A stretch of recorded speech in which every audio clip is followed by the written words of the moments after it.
Hello. Hi, everybody, and welcome to whatever this is going to be. I don't know what this is going to be. Let's see. There we go. Let's see. Without blinding myself, right? 1 second. There you go. Oh, goodness. Um,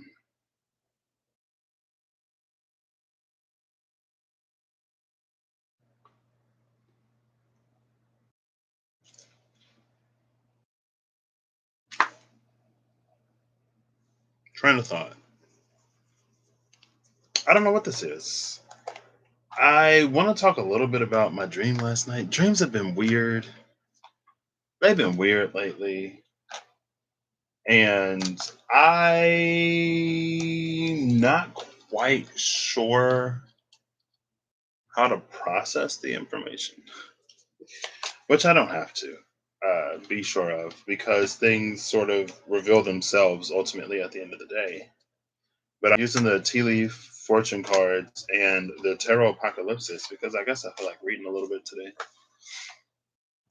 So the dream last night that I mentioned earlier, but I didn't talk about because I partially forgot, and then I had to end it. Also, I feel like it makes sense why I haven't been feeling particularly led or guided in any way uh, occupationally, because there are some things that I wanted to do for a brief moment that at the time weren't the most feasible, but that might be a lot more feasible here soon. So stay tuned because life is an adventure. The divine works in mysterious ways, and sometimes what was a crazy idea becomes your reality, or it's at least a lot more feasible. The December card came out.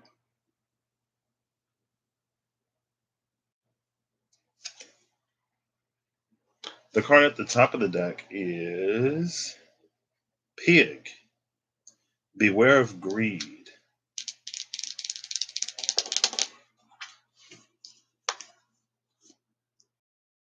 How old am I? 28, 26. So the last pig year was what? Oh, the year of the boar, 2019. It would have been like 2 years ago because I'm 28. My brother's 26. He's a pig. So it would have been 2 years ago.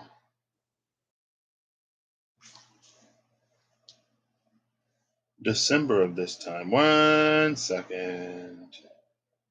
This is going to be a ranty video or a rambly video. This is going to be a video with no real point or purpose beyond, I guess, me talking about these crazy dreams. What?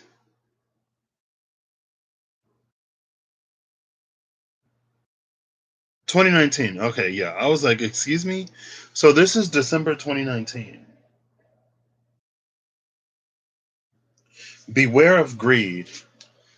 At the end of December 2019, this is funny because I was booting up my computer, came to YouTube, and it was like, they are not who they say they are, Decepticons disguised as chosen ones, or something like that. But in December 2019, and I almost thought of using the Damon Tarot, I had a few decks, and there was a certain point when it was like Angel card, Damon card, Angel card, Damon card, Angel card. And it was an interesting energy because the demon associated with greed came out. I can't remember his name. Because it was in Blue Exorcist. That's how I knew it. I think it starts with the A. It doesn't matter. But one of the energies there, it was like, it was so weird because it was an energy of like false pretenses and like beware of people who put on a certain image. And it was also like things are not going to be as they seem, like where you would put your light or where you would think there is light, there's actually darkness. And where you may assume that there's darkness, there's actually light. something very sort of Twilight Zoney.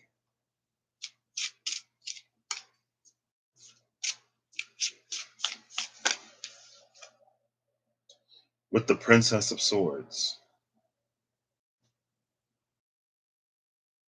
and the Princess of Wands at the bottom of the deck. And the Ten of Swords is beneath the Princess of Wands, with the Nine of Pentacles below that. I feel like these two are like dancing together.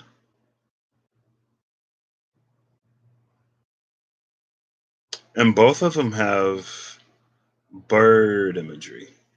One has birds, the other has wings. I believe this one is Isis, I believe. The Ankh is there attached to her hip.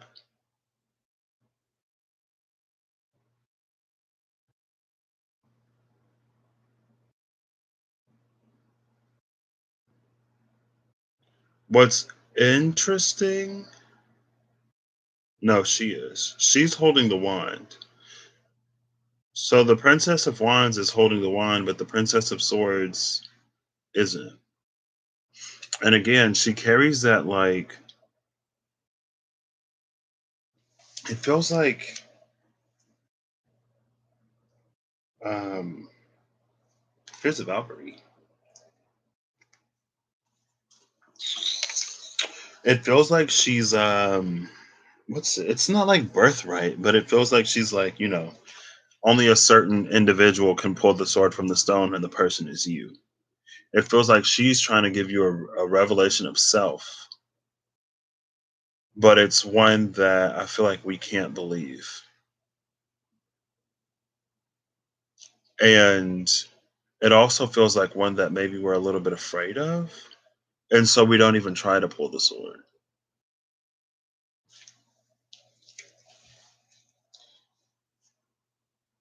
With the Princess of Wands down here,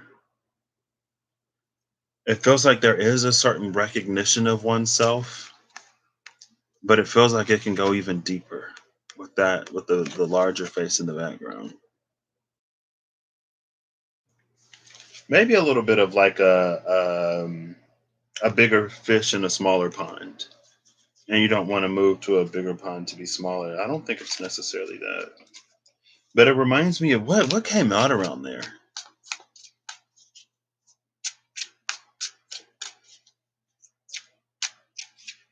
I feel like that was it.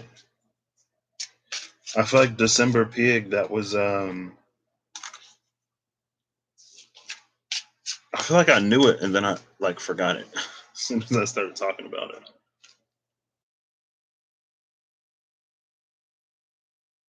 It's fine. The woman. Dealings or a relationship with the woman. The pig woman. I don't know.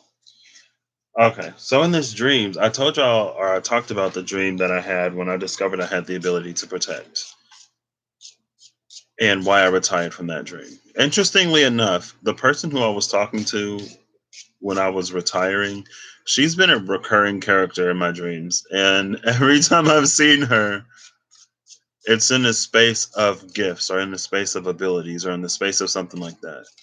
I remember one time she was like, "Oh, someone wants to see you," or something like that. Ooh, Rose, romance is in the air. With the fan at the bottom of the deck, romance, celebration, and party. Oh, and the broom, new home, new attitude. This is interesting energy. Stay tuned to find out why. I'm just kidding. Or not, maybe.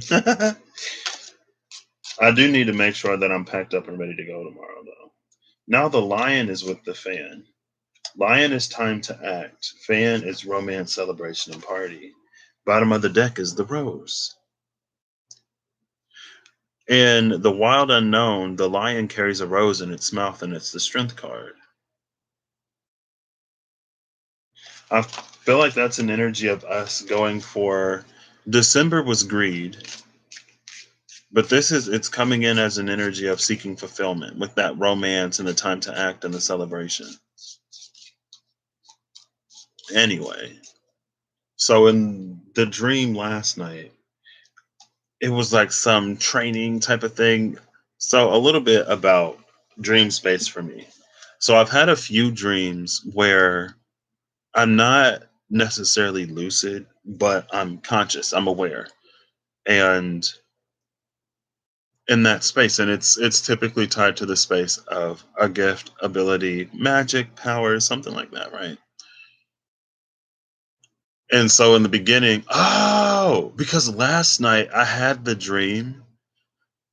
Also, another piece. Sometimes I'll dream a dream and then I'll dream again from the beginning with like after having dreamed the whole dream. And so I'll know what's happening because I already dreamed it, right? And so last night I had a dream that it was like in the dream consciously, I was like, I've had this dream, so I know what happens, but I didn't. And so it was a space of gift, a space of magic, ability, anime fights, whatever. I really need to do something with my hair. I kind of picked it. I need to leave it alone. I'm distracted. And it was like a sparring match type thing. And I knew I was supposed to lose. Like everybody was supposed to lose, but it was more in the space of like gauging our abilities to see where like the training would happen or what we needed to sort of like strengths to strengthen, weaknesses to cover, whatever. Right? It was observed.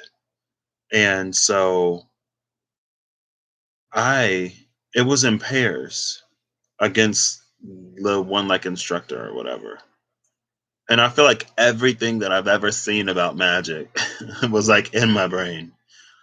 And one of the things that at one point, because things started to escalate as like we uh, increased from like the super beginner level. I feel like getting comfortable. I'll get comfortable. Let's get comfortable. Ooh, okay. Um. So it's like as things start to escalate. I remember in this one show where they have it's like magic letters where you work with the power of nature. You work alongside nature. And in this one kingdom, everybody does it. So their magic is really powerful and it's nearly limitless because nature is it's continuously giving, right? Like if we're talking about prana, it's like there's an unlimited amount of prana. And if you can tap into and use prana, then it essentially increases your own reserves to essentially limitless bounds because you're not using your own, you're using the abundance of nature around you and stuff like that. And so that was on my mind. And so I started to incorporate that a little more. And I remember there's this one time towards the end, things like escalated. Cause dude was, I guess, getting a little heated that I wasn't like, that he couldn't just take me down. I'm like, no, like I know what's up. Also, the reason why I brought the thing up earlier, it's because like I have to like actively think in these dreams. Like I'm trying not to like die, basically. Um, and that's why it's like I feel like I'm more conscious in those dreams, but I'm not lucid because it requires so much thinking and so much. It's like, if your life was on the line in real life, as much brain activity as that would produce, I feel like I'm getting a similar amount in these dreams. And so towards the end of it, I was making the transition from like natural energies towards like atmospheric magic. um and it was right on time because like dude was like, I'm about to finish this. And I remember there was like this giant, it was like a spear thing, but it had a blue tip, like it was ice or cobalt or something like that. And he stabbed me with it. And he was like, "Oh my gosh, like I went too far." But it was like that illusion, atmospheric thing, and then I ended it.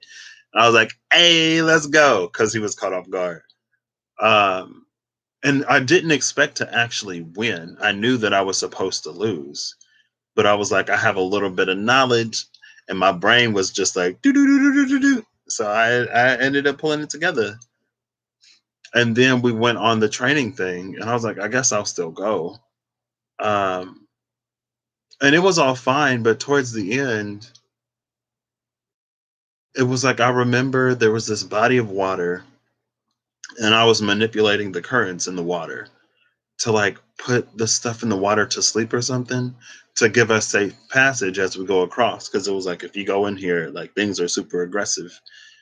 And so I was like, okay, I'll put everything to sleep and then we can like move forward. And then the instructor guide person, she was like, all right, now like kill everything. I'm like, I'm like, what? And like, cause it was like they were like geese or swans or some kind of aquatic birds. And she was like do something that's like bread so they eat it and then they die. And I'm like, and then with the dream when I was like protecting people, it's like things start in one way and then it always devolves into like, and I'm like, this is not what, like this is not what my gifts are for. This is not what I signed up for. This is some foolishness. I was like, why am I even here? I've already proved that I don't need to be here. And that's why I'm like, that's the weird thing that keeps happening. I feel like things are starting off good, and it's like, oh my gosh, like I'm more capable than I thought, and then people make it weird, and then I'm like, I don't even want to do this anymore. Like, but I guess too, it reminds me of the dream I had a while ago with the like water park thing that I inherited, and I was like, oh, I guess I finally found out why I'm having so many dreams around water in the shower and the bathroom, and people just walking in like like I ain't trying to use it. Clouds and Lily. This is interesting because both of these cards are in the Lenormand. Cloud says temporary problems. Lily is spiritual love. Clouds was kind of in reverse, but I don't really take these in reverse. Temporary problems when it comes to spiritual love. The bottom of the deck is a perched bird waiting for news, package, or letter. I've been waiting for a package for a minute now, but it's fine. Yeah, it's just weird. That's why low key I'm like, so should I just like stop? Because this is getting weird. But it was interesting up until that point. And I was like, I just spent all this time like moving the currents, basically rocking them to sleep and all this energy so that y'all could like have safe passage. Like they're asleep. You don't have to like what? I don't know what she symbolizes either. Growing up, she's been not necessarily a second mother, but she's a family friend from forever, and she kind of sort of holds a certain I don't know. That's for me, obviously. Just like pretty much not everything I do, but this is basically just a rant video because I'm like, why are we taking it this far? Like she's the person that I told I was retiring a few dreams ago because of the foolishness, and now she asking me to do that. I'm like, girl, no, no. That's okay. Maybe that's what that is. I got a personal reading maybe a week or two ago. And it's the things that are just like off, the things that are weird. I'm like, yeah, no, I'm not doing this. The card that came out is Justice. Mayat, the Heart and the Feather. Justice with Clouds and Lily, Spiritual Love. Bottom of the deck is the Nine of Wands.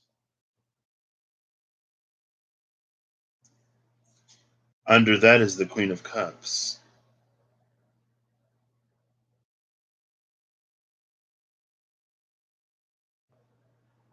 There's a golden apple here and a dove. I don't know who this is. It should be Greco Roman. I would say celibate. Ain't no dogs around her waist. And there's the clean cup. and that golden apple. The golden apples of the Hesperides was one of the tasks of Hercules. And I titled the video maybe yesterday. It's like approaching the last of the Herculean tasks or whatever. So Hercules was tasked to get the golden apples. And he didn't know where they were. He couldn't get them. And so he went to Atlas. Atlas was the one that holds the world on his shoulders. It's the Titan. And Atlas was like, if you hold the world, I'll go and get the apples. And Hercules was like, all right, bet. So Atlas went to get the apples. He came back with the golden apples of the Hesperides. And he was like, hey, Hercules, I can go give these to the king and you basically stay there forever. He was like, the world is heavy. I'm not being burdened by that anymore. And Hercules was like, okay, but like, can you hold the world for a second while I like adjust and get comfortable? And Atlas was like, yeah. So of course, Hercules took the apples and left Atlas to stay there. And Hercules took the golden apples of the Hesperides to the king. And then they found out that the apples would spoil or they would rot outside of the garden that they came from. And so the apples went back to the garden. And so it is a little bit of a goose chasey type of energy. It is a little bit of a, it's not goose chase, it's a Sisyphean task, maybe. Potentially Sisyphus in his bed that he got tricked into laying on. That's being your own undoing. Where did that come? Was that the Queen of Swords? And then that reminds me of the pig in December. When we can be our own undoing. It's something with greed and in these dreams it's how like things get weird. It's like we were doing good, we were doing what we were supposed to be doing, everybody was happy. I'm like, oh snap, I can actually do something. And then it's like people just get weird or they get greedier and I'm like this isn't what my gifts are for. Like, no, you're doing this without me. Hey Siri, what is a Sisyphean task? There are no reminders about Sisyphean. Oh, come on, girl. Also, my Siri was doing something weird. I got my Siri voice set to the dude. And it would start the sentence as a dude, but end in the girl voice. I'm like, excuse me? I'm like, Sisyphus. Uh, ooh. Oh. That's a different dude. I'm thinking of the Euclidean bed, I think. But it is, let's see. Maybe it's not. Euclid is different. It was the Procrustes, maybe? Procrustean bed. That's what I was thinking of. The Procrustean bed. So, a situation or a place that someone is forced into, often violently. In Greek mythology, the giant Procrustes would capture people and then stretch or cut off their limbs to make them fit into his bed. But the bed would change size. That's how he would get people. And then he was forced on the bed and he suffered the same punishment. So, in Greek mythology, Procrustes, the stretcher who hammers out the metal, also known as Procoptus or Damastes, was a rogue smith and bandit from Attica who attacked people by stretching them or cutting off their legs so as to force them to fit the size of an iron bed. The word Procrustean is thus used to describe situations where an arbitrary standard is used to measure success, while completely disregarding obvious harm that results from the effort.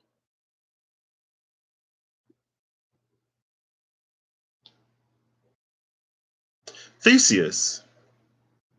Theseus took care of the Minotaur, right? Killing Procrustes was Theseus's last adventure on his journey from Troezen to Athens. So let's see. Procrustes had a stronghold on Mount Corydalios or Corydylos at Eurynaeus on the sacred way between Athens and Eleusis.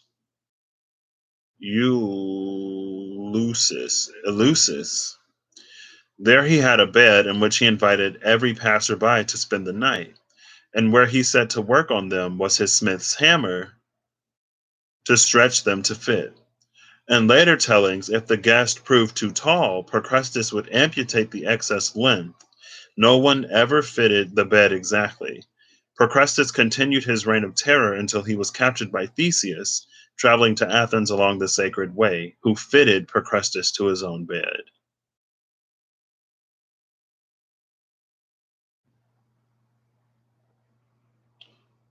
He did it in an imitation of Hercules. For that hero punished those who offered him violence in the manner in which they had plotted to serve him.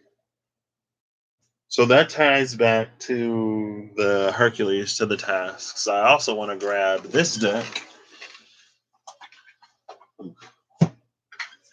See, I love just like rambling and going on, even though I'm like tired.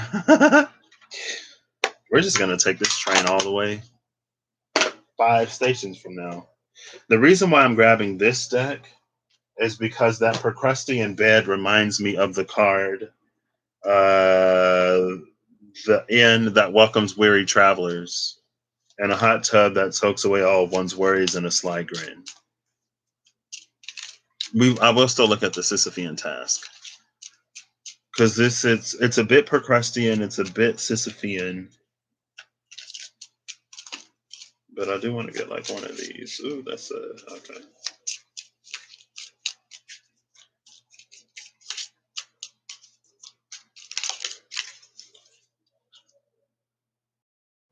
A candle burning on both ends, inversion, a revelation of self and accountability. Queen of Hearts. Queen of Hearts, Queen of Cups. Bottom of the deck is an internal truth burning to be seen, the yin side of masculinity, a thrusty yet elegant dance. Six of Spades. Six of Swords came out earlier with the Three of Swords. Let's look at the Sisyphean task. Maybe it's both Sisyphean and Procrustean, and that's why the candle is burning on both ends. So, Sisyphus, let's go. I love Wikipedia.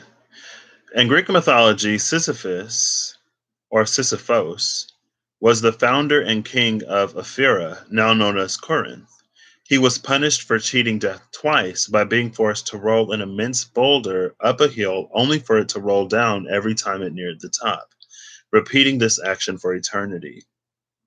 Through the classical influence on modern culture, tasks that are both laborious and futile are therefore described as Sisyphean.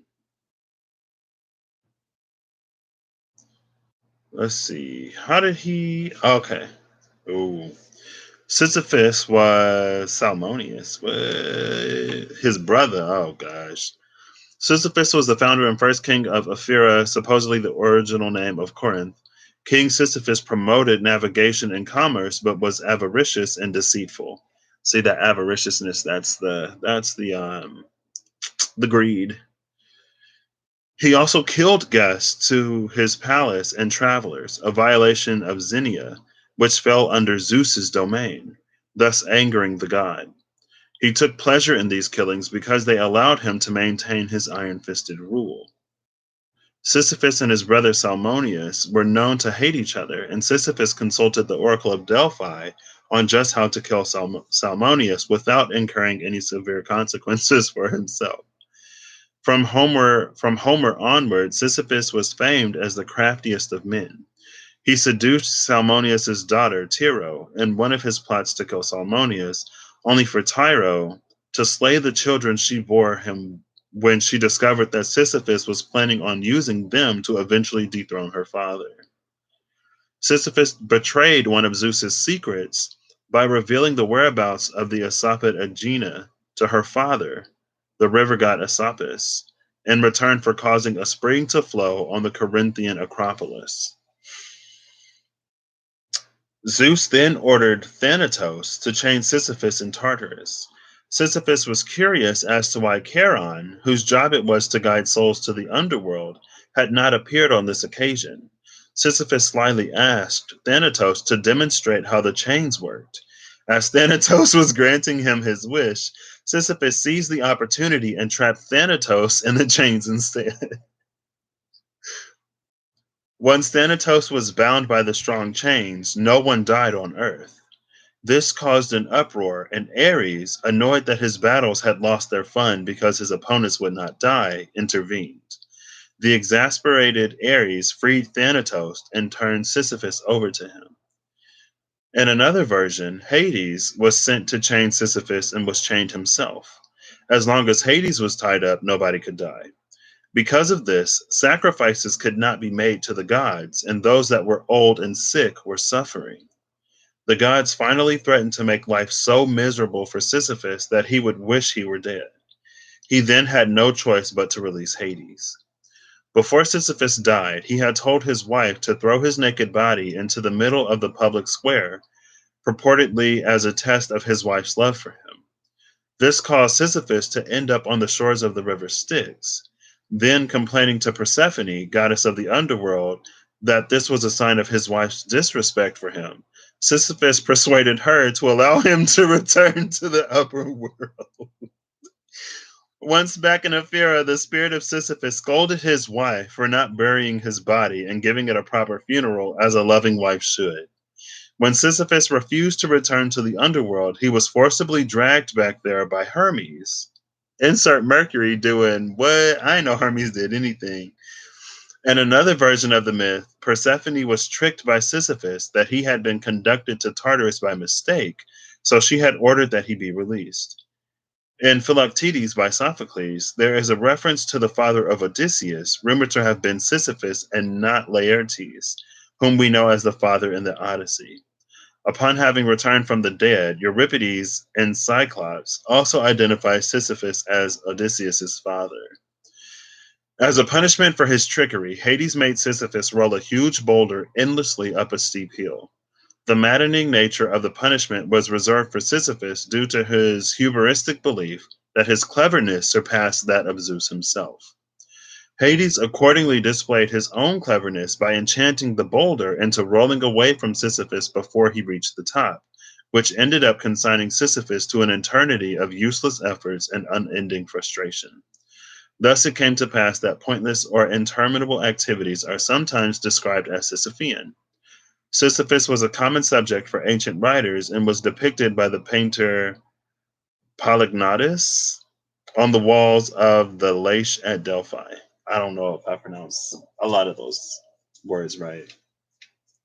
Girl, how they falling for this? It reminds me of who came out for Cancer. The Angel of Lightning, who didn't respect his own power.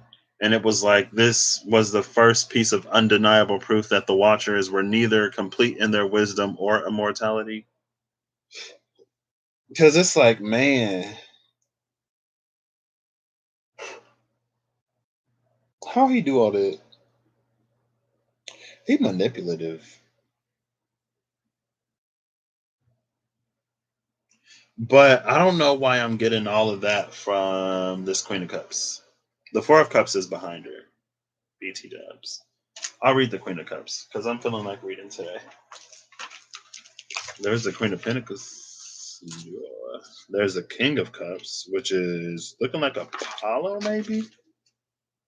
It is Apollo. That's why it's looking like Apollo.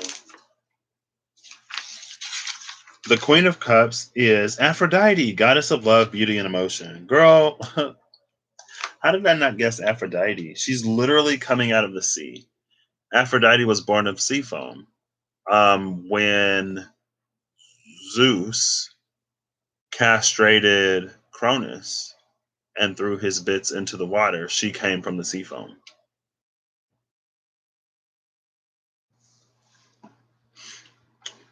The old poet gave me birth in the foaming waves of the ocean, rising as fully formed woman, voluptuous and in love with the world. The seas are not mine, yet I am of them and belong to them, and in the beauty of their depths I hold enticement and terror. As you look upon the waves and see the sun shining like gold upon them, you see my splendor and are drawn into me. When you immerse yourself in the deep waters and see what dwells beneath, you see my inner terrifying glory. I am the Queen of Beauty and Love. I have been loved and worshipped for countless eons, called shimmering throned, enchantress, rich crowned, mother of loves, golden source of persuasion. I pull your desire into the depths and surround it, immerse it, admire it therein. When you are before me, you will sink into my persuasion, become lost in my laughter and lithe limbs. You will be happy to drown in me. Love and desire are my sons, harmony and seduction my daughters. Some say also that I mothered fertility and passion. Yet, even as my offspring bring the beauty of life to your heart, so more bring you its terror. Fear and panic are my children who cling just as easily to your heart.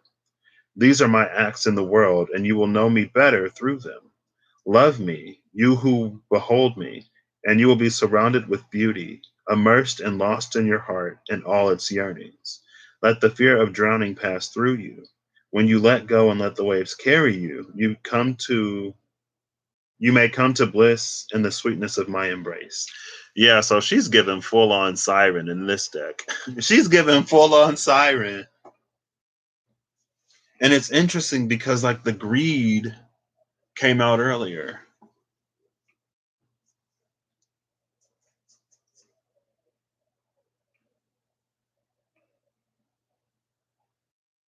This now feels like it's trying to resist the urges of the world or something. Or it's about not being consumed by those things, not being lost in them, and finding yourself in a watery grave.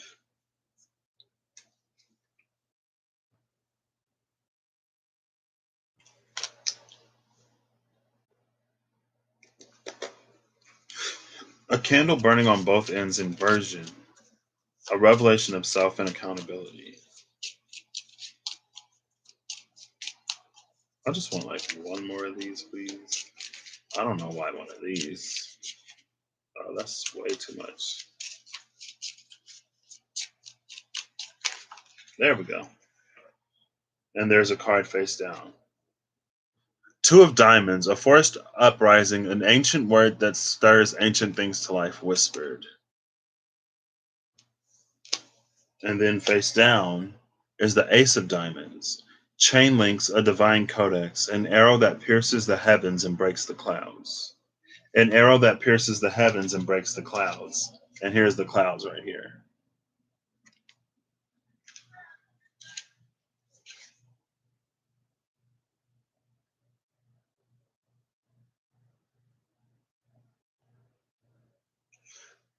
This is interesting, the Justice card, because we see the sarcophagus.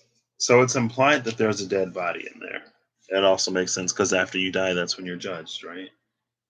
I'm gonna flip these cards back over real quick. Give me a second, because like 10 of them flipped over. I'm like, I ain't taking all those. Make sure that's all of them. So the only card that flipped that was separate from all of the other ones was this Ace of Diamonds.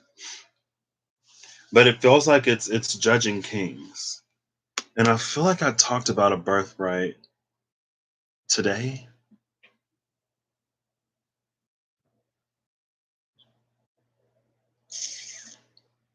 Also, it's that Iacus Radamanthus Minos. I talked about that earlier because why? The tiebreaker, the Oracle, because of that episode of Degrassi, where Terry was the tiebreaker. And Terry felt like she wasn't listened to because they never needed a tie to break.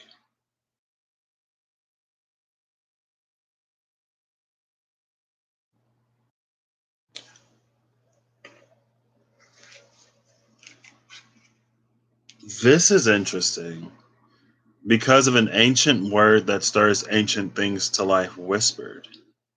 And then we have Mayat standing over the sarcophagus. With clouds and lily, the lily being spiritual love, it's feeling a little bit like the return of the king through that. Isis in this deck is the Princess of Wands, and we saw her at the bottom of the deck when the Princess of Swords came out.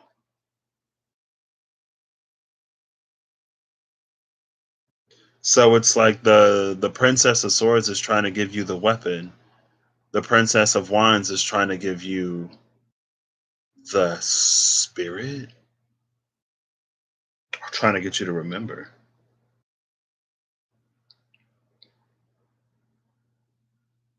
And then here in this Nine of Wands is a card of protection. And that's one of the themes in all these dreams. It's like it's a power that's meant to protect. It's a power that's meant to serve. It's not a power to be used to further one's own ends. It's not for the greedy. And I'm not going to sit around here and let y'all have me doing that mess. No, thank you.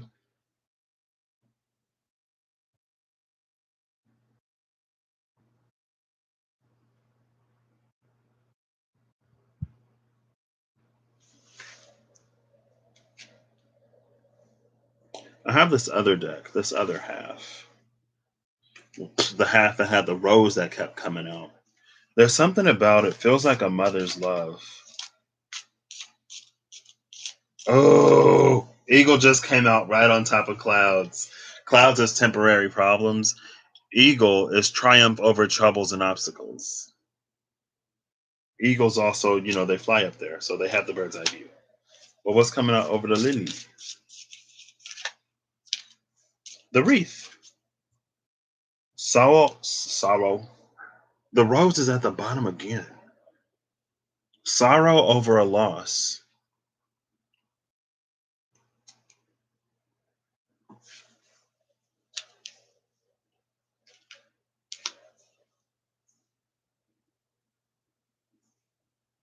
I don't even know what I'm doing.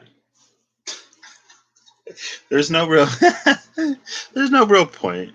Oh, there, I don't know, not really. It was just to talk about these weird dreams.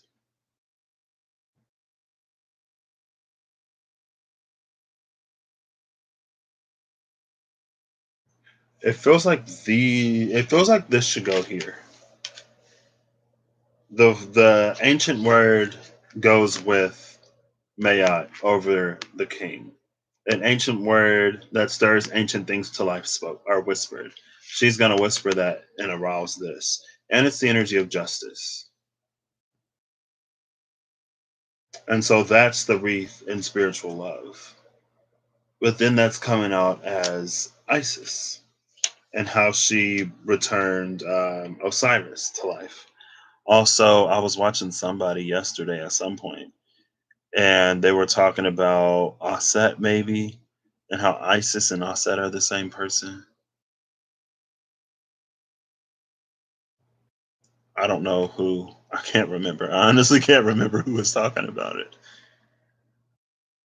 And so then with the Nine of Wands, yeah, an arrow that pierces the heavens and breaks the clouds, with the eagle coming down from the clouds. That's the clarity in this space. That's the resolution to temporary problems. And it's coming out with the Nine of Wands.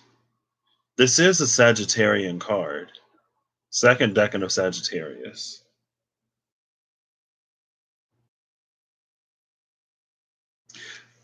I'm not even going to pull on this, but this Queen of Cups energy is like real, just nasty. Why is it? But I guess it's like the archetype of the femme fatale. That's why it's the Queen of Cups. The Queen of Cups is the one who's spiritually connected, is the one who's gifted. In that December reading, where it was with the greed and the stuff like that, it was like be mindful of the greedy or those who would use their gifts or abilities to in less than savory ways, right? And then apparently after that, all kinds of people was catching all kinds of flack on the YouTubes.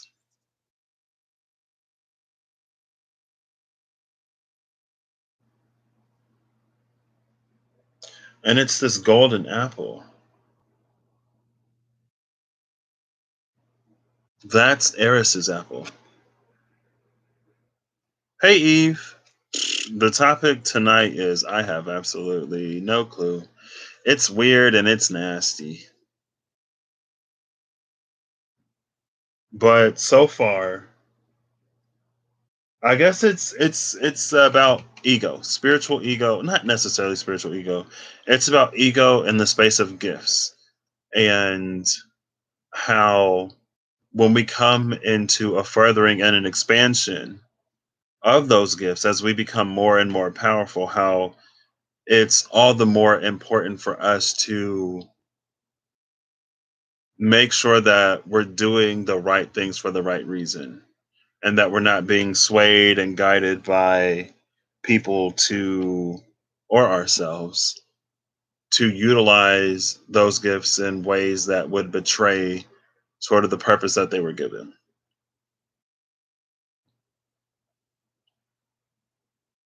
And it is a little bit of a power trip. It can be.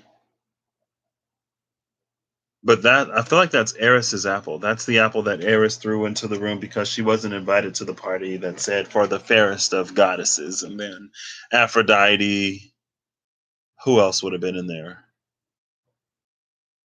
Athena. I don't think. Well, maybe Athena was like the goddesses fought over who was the most beautiful, and then that led to the Trojan War. And then we talked about Theseus, right? And his journey from Trojan or whatever back to Athens, and how he encountered Procrustes. And just like Hercules used to do, Theseus came upon a wrongdoer, and he turned his own violence against him. And then there was the Sisyphean task. The Sisyphean task, I feel like it's only Sisyphean when you're not in the right energy. I feel like if you were in the right energy, you would accomplish it.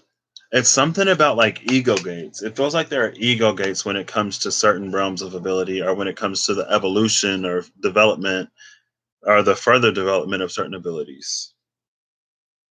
And maybe that ego check comes in a way that you would think of as unrelated.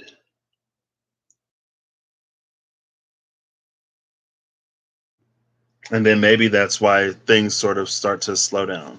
Not you specifically or anybody specifically. It's just coming, I guess. I don't know. I think it's something to be mindful of as we continue moving forward and as things open themselves up even more and as the world gets a lot more magical.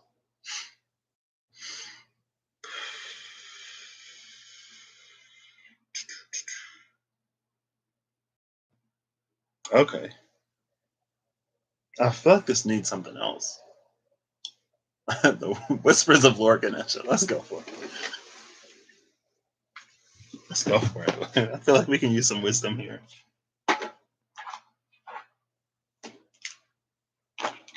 But yeah, it's just one of those rambly, whatever comes out types of sorts of things.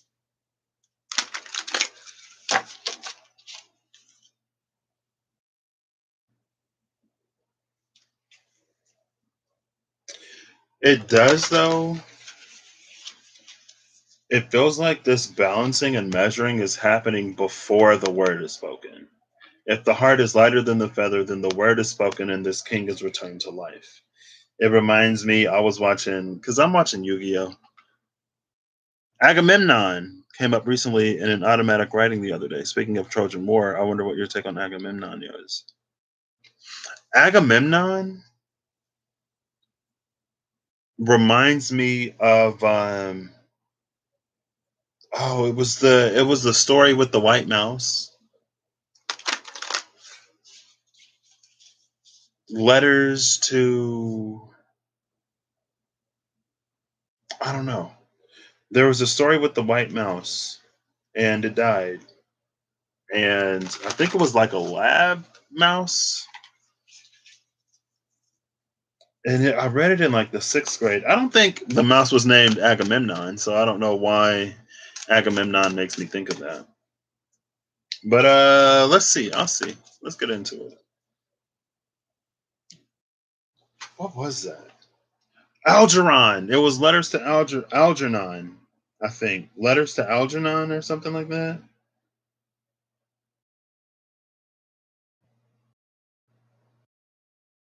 Flowers for Algernon. Okay. Oh, the lily came out. Flowers for Algernon is the title of a science fiction short story and a novel by American writer Daniel Keyes. The short story, written in 1958, first published in 1959, issue of the magazine of fantasy and science fiction.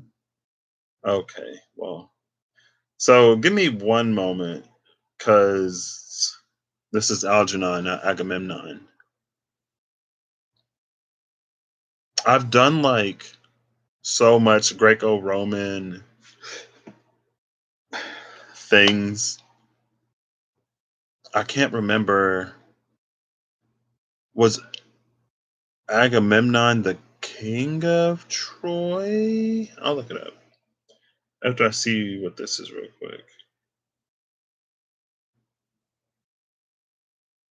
Algernon is a laboratory mouse who has undergone surgery to increase his intelligence. The story is told by a series of progress reports written by Charlie Gordon, the first human subject for the surgery, and it touches on ethical and moral themes such as the treatment of the mentally disabled.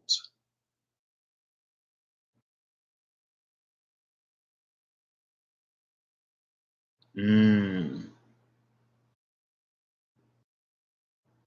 Didn't Russell say that um,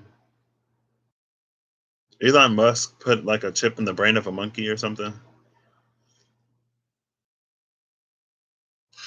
Did his wife kill him after he returned from the Trojan War? Let's see. Agamemnon, played by Aeschylus.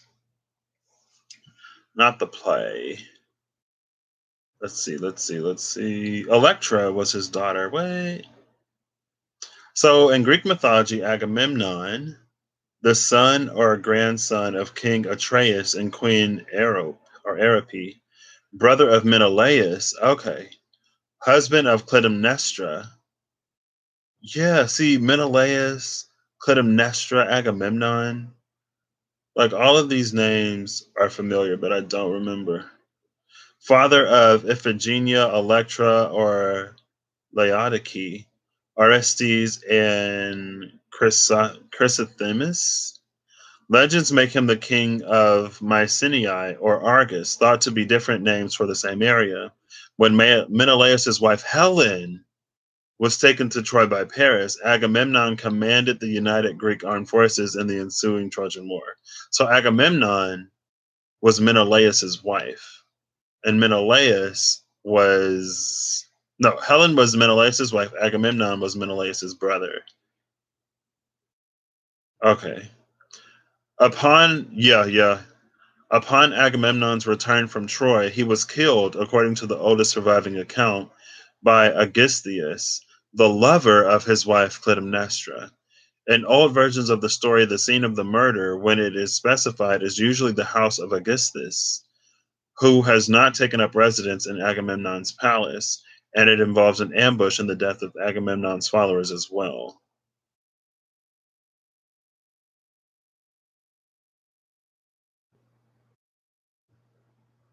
In some later versions, Clytemnestra herself does the killing, or she and Aegisthus act together, killing Agamemnon in his own home. Woo! That's rough. That's rough.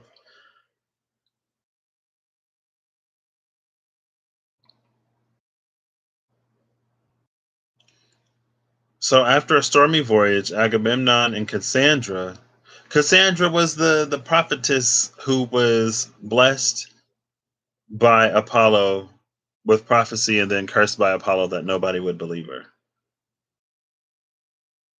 Argos, or in another version, were blown off course and landed in Aegisthus's country.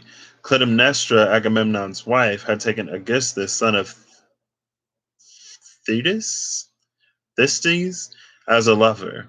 When Agamemnon came home, he was slain by Aegisthus, or Clytemnestra. According to the accounts given by Pindar and the tragedians, Agamemnon was slain in a bath by his wife alone, after being ensnared by a blanket or a net thrown over him to prevent resistance. In Homer's version of the story in the Odyssey, Aegisthus ambushes and kills Agamemnon in a feasting hall under the pretense of holding a feast in order of Agamemnon's return home from Troy. Clytemnestra also killed Cassandra. What? Her jealousy of Cassandra and her wrath at the sacrifice of Iphigenia and at Agamemnon's having gone to war over Helen of Troy are said to have been the motives for her crime.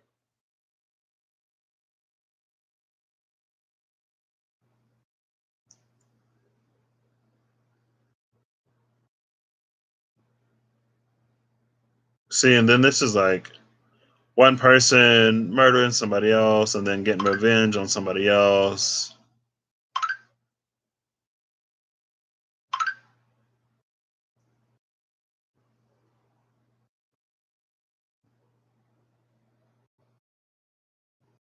Girl.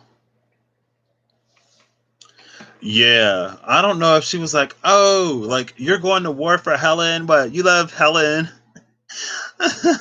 You go to war for Helen, but I want a sandwich at night and you can't even get out of bed for me. Well, if you love Helen so much, I don't know. I don't know.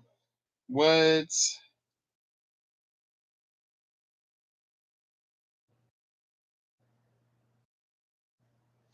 So Agamemnon is just effing up all over, apparently. So Agamemnon gathered the reluctant Greek forces to sail for Troy, preparing to depart from Aulis, I don't know, a port in Boeotia. Agamemnon's army incurred the wrath of the goddess Artemis. There are several reasons throughout myth for such wrath.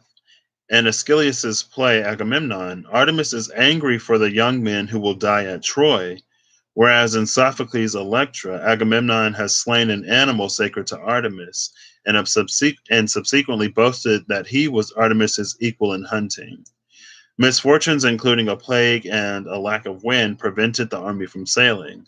Finally, the prophet Calchas announced that the wrath of the goddess could only be propitiated by the sacrifice of Agamemnon's daughter, Iphigenia. Classical dramatizations differ on how willing either father or daughter was to this fate. Some include such trickery as claiming she has to be married to Achilles, but Agamemnon did eventually sacrifice Iphigenia. Her death appeased Artemis, and the Greek army set out for Troy. Several alternatives to the human sacrifice have been presented in Greek mythology.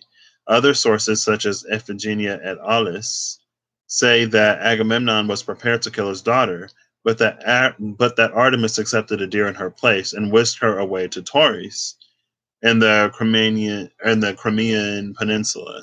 Hesiod said she became the goddess Hecate. What? Okay. He was commander in chief of the Greeks during the Trojan War. During the fighting, Agamemnon killed Antiphus and 15 other Trojan soldiers, according to one source.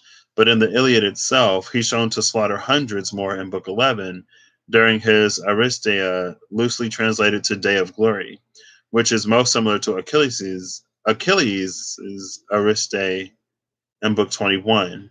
They both are compared to lions and destructive fires in battle. Their hands are described as splattered with gore and invincible. The Trojans flee to the walls. They both are appealed to be one of their victims. They are both avoided by Hector. They both get wounded in the arm or hand, and they both kill the one who wounded them. Even before his Aristae, Agamemnon was considered to be one of the three best warriors on the Greek side, as proven when Hector challenges any champion on the Greek side to fight him in Book 7. And Agamemnon, along with Diomedes and Ajax the Greater, is one of the three most wished for to face him out of the 9 strongest Greek warriors who volunteered. And after they reconciled, even Achilles admits in Book 23 that Agamemnon is the best in strength and in throwing the spear. Hey, the spear! That's funny. That claim is further, Poseidon's trial is now available. That claim is further proven by the fact that Agamemnon was the only major warrior on either side never to need the gods' direct intervention to increase his strength or give him any unfair advantages in battle, and yet he still caused incredible destruction, almost on the scale of Achilles.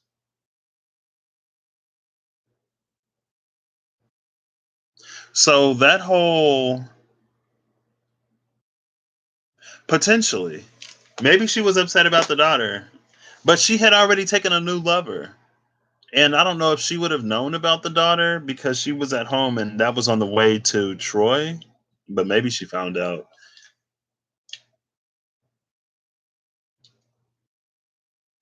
It's interesting because it's like, so he killed one of Artemis's, maybe killed one of Artemis's like prized animals and boasted that he was a hunter on her level. And at first I was like, oh wow, that's a bold claim. But if he was like the only person who fought in the Trojan War who didn't need an unfair advantage from the gods, but still did as much destruction as Achilles, who was basically invincible besides his heel, then it's like there was some merit there. But again, I feel like that goes back to ego. And maybe it's a little bit of a recognition that, like, not necessarily for the automatic writing, but just speaking. Maybe it's a recognition of like, even if we don't necessarily have to pray to the gods in a certain moment to get victory, it's like those gifts, those abilities were originally bestowed upon us by them. And so it's like, it's not to sort of forget where the source of all of that is and to get in one's own head. There's a lot of stuff in here.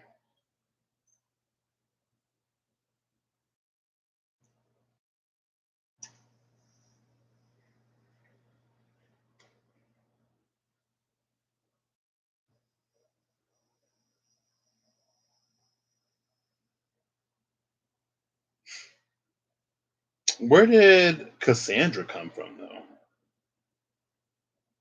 Because Cassandra was the one that told the Trojans not to accept the horse from the Greeks. And Agamemnon was Greek.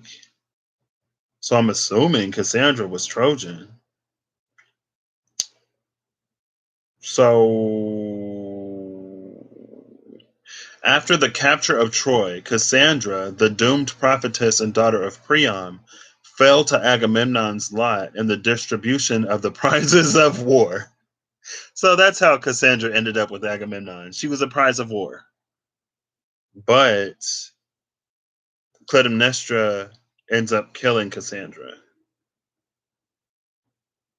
Her jealousy of Cassandra and wrath of the sacrifice of Iphigenia at Agamemnon's having gone to war over Helen of Troy are said to be motives for her crime. But was that the crime of killing Cassandra? Or was that the crime of Agamemnon? Wait, no. No. So the crime of killing Agamemnon. So it was a factor, I guess. Yeah. Cassandra Cassandra was, I guess she was a girl. I read her story a while ago. She was given the gift of prophecy by Apollo, who was known as, prophecy day one. Or like one of the big ones of prophecy. And I guess he wanted to marry Cassandra.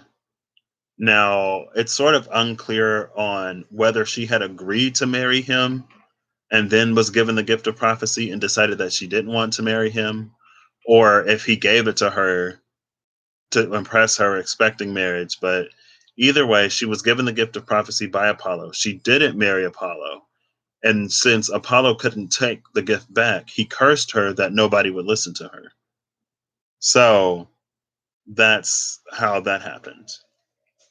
And then Agamemnon wins Cassandra as part of capturing Troy. Okay. But it was Whispers of Lord Ganesha card for this. Maybe I shouldn't pull it. Should I? Yeah, we'll get one. Excuse me. There was a point in time when I was like, welcome to Cassandra's Tarot Dyson Spiritual Advice. My name is Patrick. And I was like, let me stop. But yeah, nobody listened to Cassandra, even though her prophecies were like always right. And you'd think eventually people would have listened, but nah.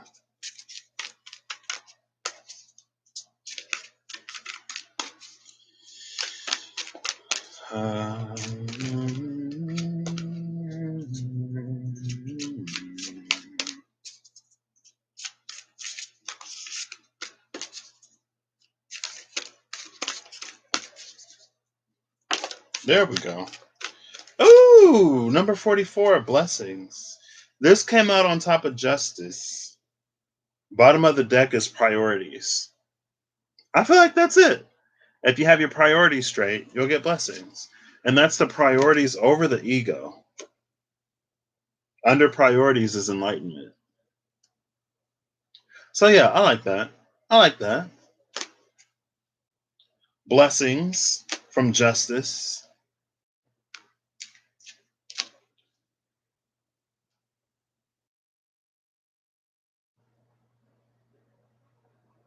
I almost want to read this blessings card. I've seen priorities lately. What I noticed in this priorities card is that, like, so there is the mouse, here's an elephant. Elephants are typically afraid of mice. They're shown to be afraid of mice, but one of his vehicles is a mouse. But he's putting up the stop. So he's putting the fear at bay and gazing upon the divine symbolized in the lotus. And it's taking me back to that Princess of Swords. It's like she's pointing to you and she's pointing up. She's like, look up there, don't look down here. Because I feel like it's a lot of self-preservation, a lot of fear of this or fear of that will get us to do things that are less than savory. When in reality, it's like you don't have to do that to be provided for, safe, abundant, or whatever. You're actually kind of sort of violating your abundance by the actions that you take. So yeah, there you go. There's the golden apple that started the Trojan War, and Agamemnon, who was one of the Greeks. I don't know. That was interesting. Yes, remover of obstacles, but apparently also elephants can put obstacles in our path that are impossible to overcome, either removing or placing, depending on what's needed in the situation. That was interesting. I kind of want to do another. Who was that with the spear? It was Agamemnon. I had a dream about somebody with the spear last night. I think you missed that part. Somebody had a spear and he thought he impaled me, but it was a mirage that I ended that. It was intense though. I'm like, oh my gosh. I remember I had a dream a long time ago that was very similar, but under more life-threatening circumstances. And I was like mentally exhausted just trying to like keep up. Ooh, who is this? Bouquet. Compliments from an admirer. Aww. Bottom of the deck is the perched bird again. Waiting for news, a package, or a letter. Waiting for compliments. Yeah. I'm not feeling this one as much, but let's pull Prince of Wine. So we got compliments from admirer in the bouquet. Also, like we got the roses, we got the lily. First was a wreath, and now it's the bouquet. Flowers are a thing. But this admirer could be. I have not, Eve. It hasn't come yet. I'm excited. And now I'm going to be leaving tomorrow. So I'm going to be leaving late tomorrow. So I'm hoping it comes before I depart. That would be awesome. That would be très magnifique. Speaking of, that's what I said when it came out earlier. I was like, I'm waiting for a package. This could be like a spiritual admirer, though. Again, because it's sort of that like that justice energy, that ancient things, that ancient word, an ancient word that stirs ancient things to like whispered. Like there's this coming abundance and prosperity because you have stuck to whatever was on your soul path to stick to, because you've defeated. Yeah, I know. I was thinking about that too. I was like, oh, it'll come when it comes, and um, but I am very excited for it. What was I talking about? You've been like, your journey has been witnessed, and it feels like, again, there are certain energies that are very fertile or very abundant and would really like to work with. Oh, that's interesting. And would really like to work with someone who would be like a wellspring of that abundance rather than hoarding it. And so, again, it's like there are our own ego gates. The ego, like, we all sort of struggle with different aspects of the ego. Not everyone's ego is necessarily like pride. For some people, it may be envy. For some people, it may be fear. For some people, it could be anything, right? Anything that would prevent you from doing whatever spiritual work, or from enhancing your life in the ways that you feel guided to enhance your life. And it's like you've been observed in a space that would cause nothing but frustration, potentially. And the compliments are coming. Bottom of the deck is the Nine of Swords. And the Magician is the card that came out. I like this Nine of Swords, though. I don't think it's dark. I think this Nine of Swords is like all of the things that are coming your way that you don't see or that you don't expect. Right? Waiting for news, a package, or a letter, and then compliments from an admirer. And I think the Magician is here. It's because, like, this is something that you created, this is something that you manifested. And then this energy, it reminds me of like the Old Testament angels when they're like, don't be afraid. And you look at that and you're like, what? Excuse me? It's just, it's coming in ways that you don't necessarily see or expect. You could be in a sort of Nine of Swords situation. This is the Seven of Swords I've said I've been feeling lately. Because last time I saw this, and it was at the top of the deck when I pulled it out, I didn't even mention it. It looks like this is someone like lamenting what he's lost, who's mourning what he's lost.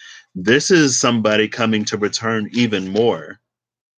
And he's like, shh, don't tell him. Like, it's Santa Claus. Like, this is Santa Claus. This is Saint Nick about to break into your house and leave some swords. And it feels like what it's leaving, what you're going to gain, is a lot better than what you lost. But again, it's like you don't see it coming. Maybe you are in a space that's really like, it could lead to a lot of anxiety.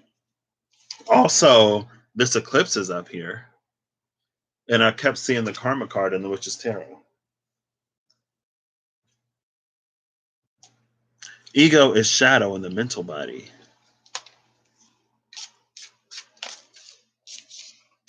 Ooh, the broken wishbone. The broken wishbone fell on top of the Magician. It says wish will not be granted, but it was like sideways. The bottom of the deck is the lily, spiritual love. See, I feel like this feels like right, the Seven of Swords is Santa Claus. What? You broke into my house and left me some swords. Okay. This, it feels like with the broken wishbone, it feels like something that you've been wishing for, something that you've been manifesting, something that you've been waiting and waiting and waiting and waiting and waiting for.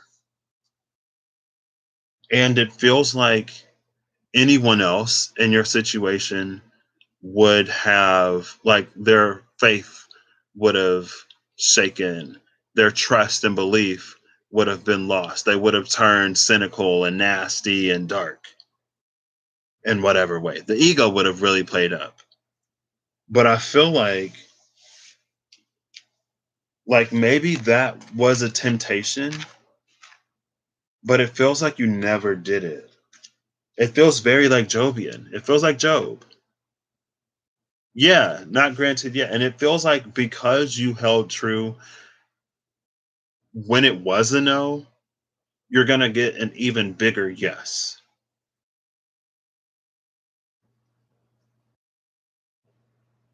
Or maybe it was like it's not going to come in the specific way that you wanted it, but it's going to come in another way. And again, it's like there's an energy of admiration here. It's like the opposite of the last one, almost. Not the opposite. It's like a different ending to the last one, where instead of diving like full ego or being greedy or whatever, you could take a no and stay on your path. Again, it's like the lily and the roses keep coming out. The tree is in reverse. The field chair. Someone new is entering your life. Affairs with your family was in reverse. Honestly, though, this feels like instead of something going from like your generation onward, it feels like it's starting with you and it's going to go like up the family tree instead of it going down. What is this wish not granted? The Seven of Cups in reverse with the King of Swords at the bottom of the deck. And the Four of Swords behind the King of Swords. Whoop, whoop, whoop. I love this Four of Swords.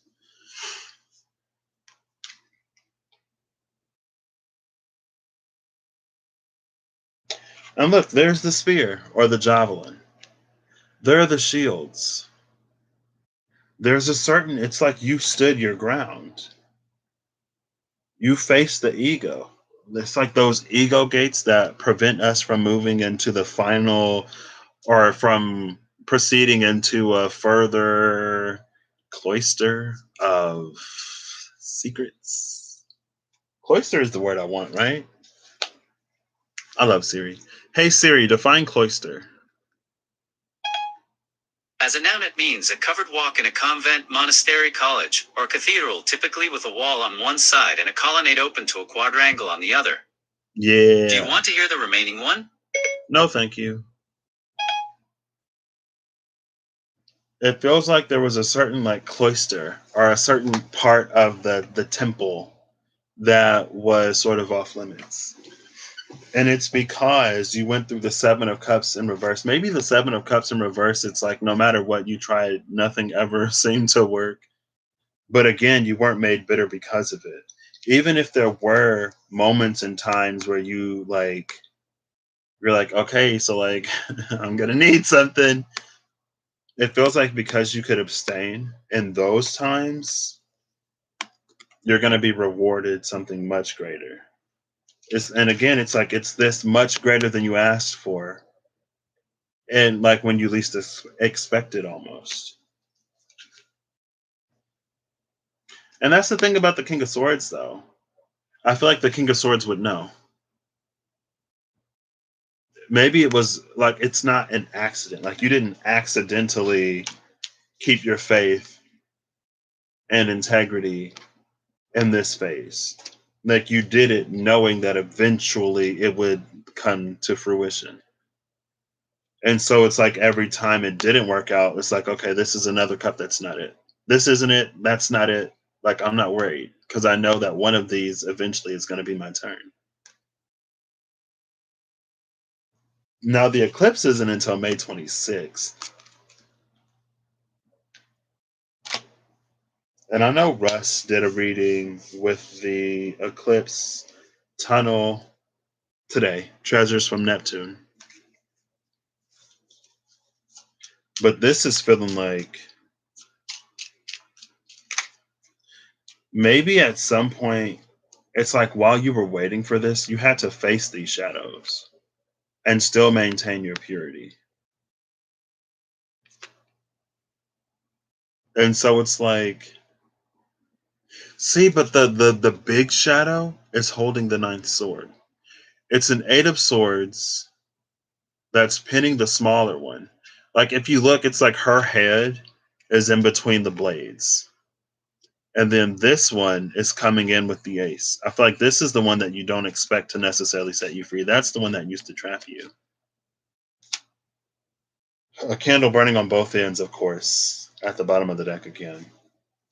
Accountability, though, and a realization of self and inversion are the most. Still curious about the lilies. Didn't they come out twice? They did. But it's that I think the lilies, it's signifying that it feels like it's more of like a spiritual admirer rather than like a physical one, right?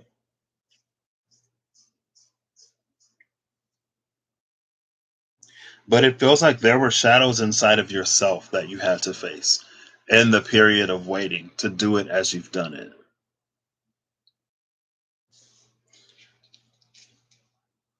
Oh, look, the ace of this one came out again.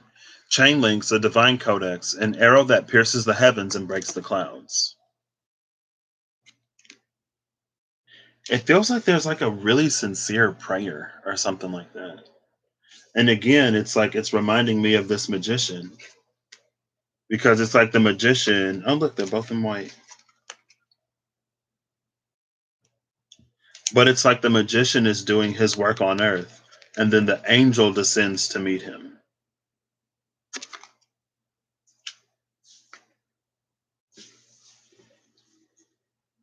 Okay, so that's that. And I kind of want to do one more. Yeah, let's do one more. This is an all upright deck, by the way. So that Seven of Cups in reverse is interesting. Let's do this one first. There's the rose again. Lilies and roses. I picked up the cards and it was still on the table. The rose was at the top of the deck.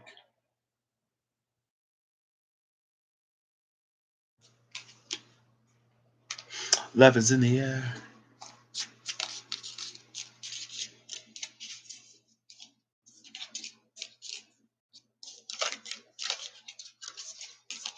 Okay. The egg. Success assured with good plans and hard work. Bottom of the deck is mice. Hey, there's Algernon.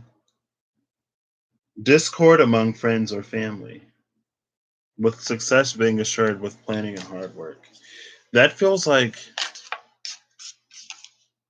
the Dark Woman. The Dark Woman came out and she was in the book earlier when I opened it and I didn't say anything. Dealings or relationships with the woman with complexion, dark perplexion, or hair. The Dark Woman.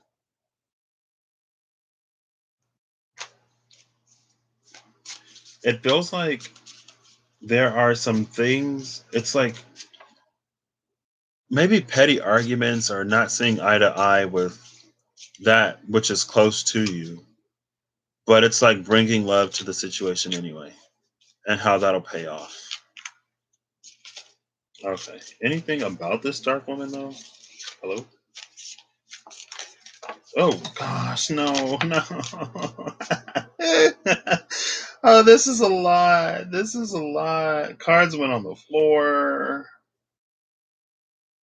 The bottom of the deck is the younger woman. Dealings or relationship with the younger woman.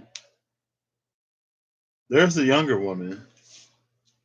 Here's the dark woman with all of her cards. We're going back in time. I'll read every single card. Oh, this is a lot. 4 cards fell on the floor. 1 card turned over. 3 came out face up. 3 came out face down. Oh, this is a lot for the dark woman. I'll do this one later. Do this one after. So the younger woman, the dark woman, let's just look at these. So the carrot is an opportunity or windfall. Loving that. The dog, the candle, the skull. The skull is hidden secrets can harm you. The dog is protection from a powerful friend. The candle is you will be shown the way. Hidden secrets can harm you. I feel like this is saying that, like, if there's something that you're going through and there's someone that's close to you, I think if you have the capability, it would be very beneficial for you to be open and honest with them about what's going on with you. Because it's taken me back to mice and the Discord and friends or family. It feels like something can be misinterpreted or taken the wrong way, and it can introduce a lot of discord where there doesn't need to be. And if it's a tough conversation, I feel like, I don't know, you will be shown the way. Now, the cards that came out face down are these three. The turkey, someone is being. Oh, your turkeys. The turkey, someone is behaving stupidly. See, it's like someone is behaving stupidly. Hidden secrets can harm you. I don't think it's necessarily bad. It feels like something that's unspoken and something that gets blown out of proportion. Almost like a Nine of Swords energy, where it's like we get in our minds about what it could be. It reminds me at the end of Gemini with the Angel of Gemini and Bezaliel. And it was like there's this rift that's forming between maybe two people or whatever. Maybe your light and your dark, your hopes and your dreams, and then your anxiety, right? But it's like over time, the rift is going to grow and grow and grow into something that it's like we feel that we could never really speak of. And it feels like it's like a little bit of misunderstanding. I had a whole best friend that I stopped talking to. I thought he hated me. He thought I hated him because we used to talk all the time. And there was one summer I was playing a lot of I was on the internet a lot back in the dial-up days. And because I was on the internet, see, this is how I was a turkey at this time. This was my turkey moment. My turkey moment was I was on the internet all the time that summer. And then school started. And I was like, we didn't talk all summer. Like, this is weird. Now, a more mature me was like, I was on the internet all the time. It was dial up. You can't use the phone and be on the internet at the same time. He never called because I was on the internet tying up the phone line. And I never called because I was on the internet. And then he thought I hated him because he had come out at about that time. Years later, we reconnect in like high school, and we finally had that conversation. I was like, I thought you hated me because like you never called that summer. And he was like, oh, I thought you hated me because like you stopped talking to me. I was like, oh my gosh. So that's the turkey. Someone is behaving stupidly. And the card said it. Like, this ain't no judgment from me. That's the card. The card says somebody being stupid. The dolphin, financial gain, usually coming from something you did in the past. I like that. Financial gain, usually coming from something you did in the past. And then here's the carrot with the opportunity or windfall. So there's some more of that. And the teapot, deep friendship with someone of the same sex. Same sex is debatable. It's a deep friendship. So here's the deep friendship that may be in jeopardy because something isn't being talked about.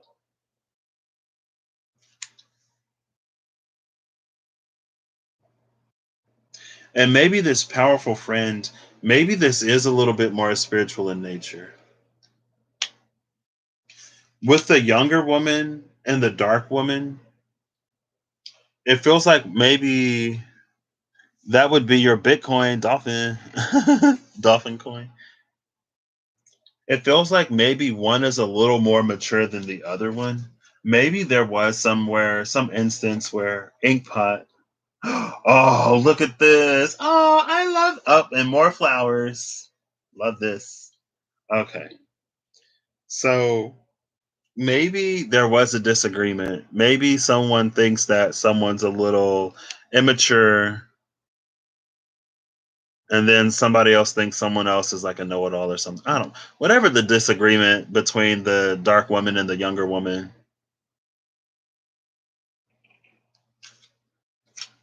or maybe it's like something happened because it's like we all live our own lives and we all go through things separately. And I know it just happens to be my luck. It seems that sometimes when like something is going on with some people in my life, I'll have a lot of people going through other stuff. And so my attention will start to shift to those who are in need of emotional support for whatever reason. Right. And it feels like sometimes what can happen is that begins to create these rifts, and maybe there are thoughts that plays in everyone's mind. I don't know. And so it becomes something that it isn't. And so maybe there wasn't anything necessarily done, but there's a perception that there was. Now, under the younger woman is Inkpot, it's problems to be resolved. And under Inkpot is the flowers, it's happiness. Flowers was in reverse, but I don't really do reversals in this deck. I kind of do. It depends. But I mean, when the situation is resolved, then the happiness can return. Without the situation being resolved, it's like happiness in reverse. It's like you could be happy, but somebody got to do something. Somebody got to speak. Somebody got to speak. Somebody got to speak. Somebody got to speak. Now, the four cards that fell on the floor. I am not a Cancer. My Mars is in Cancer, and I'm about to have a Mars return whenever Mars goes into Cancer. I'm a Pisces Sun, Cancer Mars. So the only interaction really that my Sun has is that trine to my Mars in Cancer. My Mars in Cancer, I don't know if it has any other aspect. Yeah, my Mars is in Cancer. The reef came back. Look, sorrow over a loss. This is like it's like premature grieving though it feels. Sorrow over a loss, new home, new attitude with the broom. The gong, an exciting event, and the finger, warning you of a problem either now or in the near future.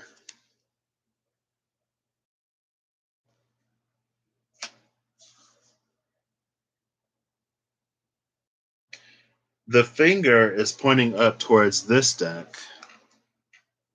So let's see what's it. Why? Why do you Cancer is interesting. Why do you say Cancer? Stripped bare, a game of charades, a day with no mirrors. Stripped bare and a day with no mirrors. I feel like this is like in the situation, it feels like what would benefit the most is if like you talk about it, hate it when I get the finger. It feels like when you talk about what you're going through, or where you talk about the space that you were in, rather than it being like this like sort of like it's not necessarily blaming. I guess I mean for sure like we don't want to point the finger in this situation. And stripped bare, it implies a certain honesty, vulnerability. There's the nine of clubs, and we've seen the nine of wands. Bottom of the deck is on the cusp of realization, a shared vision, and a quickening with the three of clubs. So there's the quickening. We have the teapot, the deepening of a friendship, financial gain, opportunities, and windfalls. But it feels like there's something to be cleared up.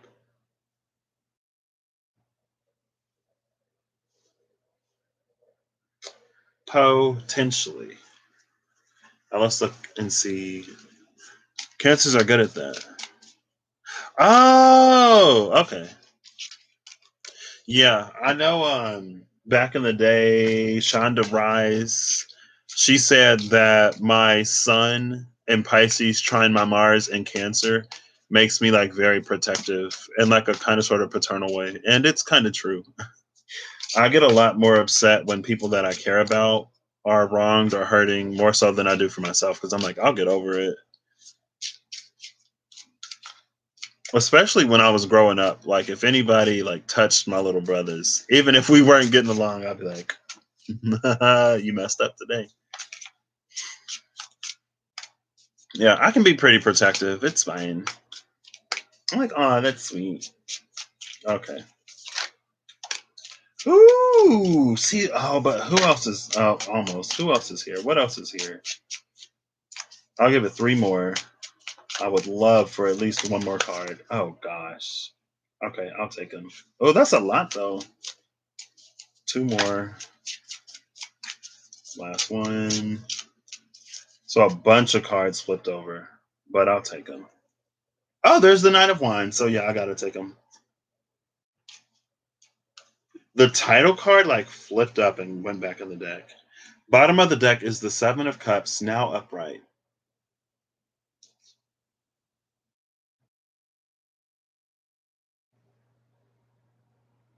Girl, is that a butt? Is that a whole butt? The Seven of Cups might be my new favorite card. Ooh, okay, look at this Seven of Cups. All right, work. Okay, I mean, hey, that ain't a bad place to be. I wouldn't mind being in there. Uh, but this is interesting. It carries a very interesting message. Behind the Seven of Cups is the Queen of Cups, and the Five of Cups is right there.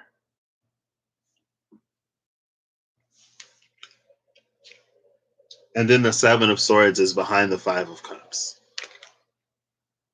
I feel like this would be the case. It's like when you break up with somebody, and so you just like, you want to have fun, so you go and you like, you sleep around, you have fun. But really, ultimately, it's like, that's not what you really want. And so like it's okay to have fun and there's no judgment in that, but I feel like the more that you engage in something that doesn't fulfill you, it's like it makes this rift even deeper.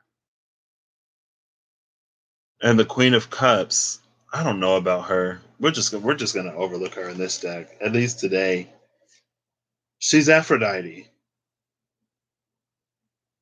I think the Queen of Cups is talking about, there's a little bit of like, we fear that which we desire the most. And instead of facing that fear and instead of shifting our perspective, we continue to sort of like act out of this space of pain. And it's like, what's interesting is like, we have the turkey right here. Someone is behaving stupidly. And then over here, it's like there's sorrow over a loss, but new home, new attitude. It's like it's trying to like sweep something under the rug or trying to brush something off when it's still like obviously affecting you, type of energy. And we've already like stripped bare right here. So it's like, let's be honest. And then again, the bottom of the deck. No, where is she? I thought it was the Queen of Cups or the Queen of Hearts. It was the Queen of Hearts earlier. Bottom of the deck is on the cusp of realization of shared vision and a quickening. Maybe that's us realizing what's really important. What's really important. Ooh, the Seven of Cups card. What is this? What is that? When it came out in reverse, I didn't notice it. So the first card that came out is the Nine of Cups. The Nine of Cups is a card of wish fulfillment, right?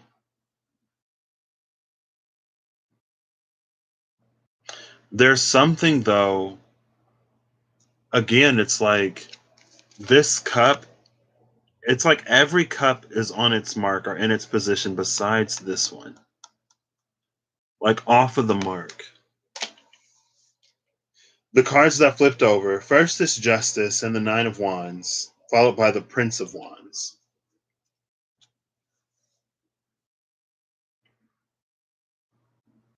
I feel like this is so justice is about balancing.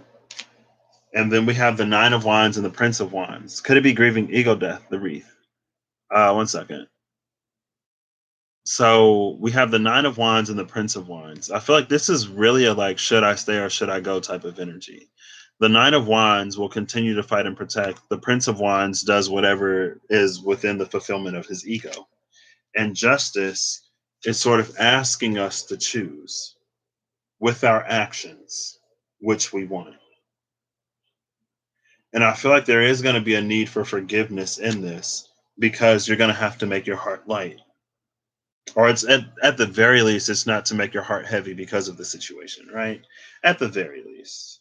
Now, the wreath being grieving ego death.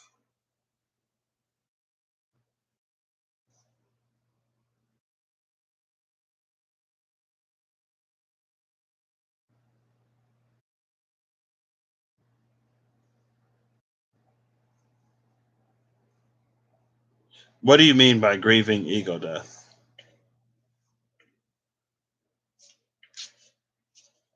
What?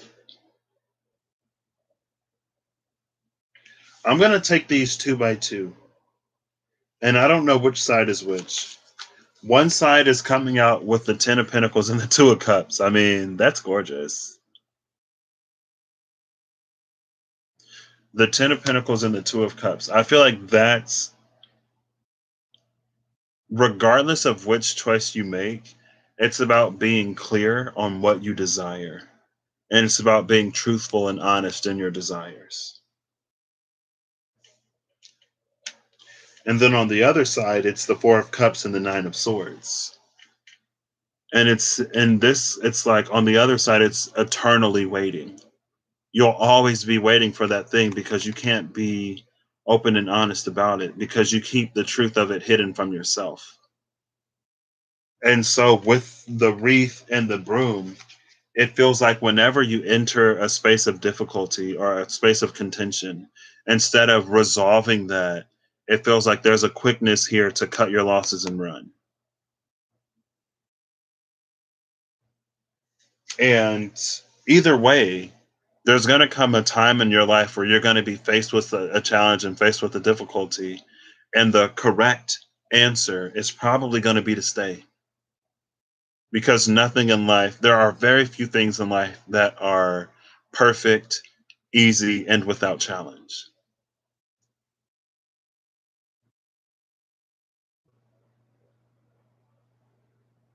Maybe that is it.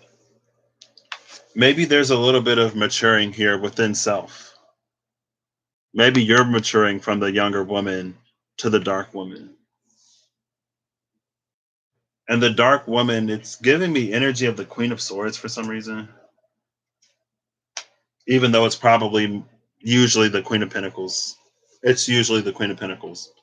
So maybe both the Queen of Swords and the Queen of Pentacles, it's like what's feasible, what makes sense. And where the Queen of Swords and the Queen of Pentacles can sort of disagree is when it comes to nurturing something. Because the Queen of Swords will say, cut your losses and move on. The Queen of Pentacles will say, this can still be saved if we care for it properly.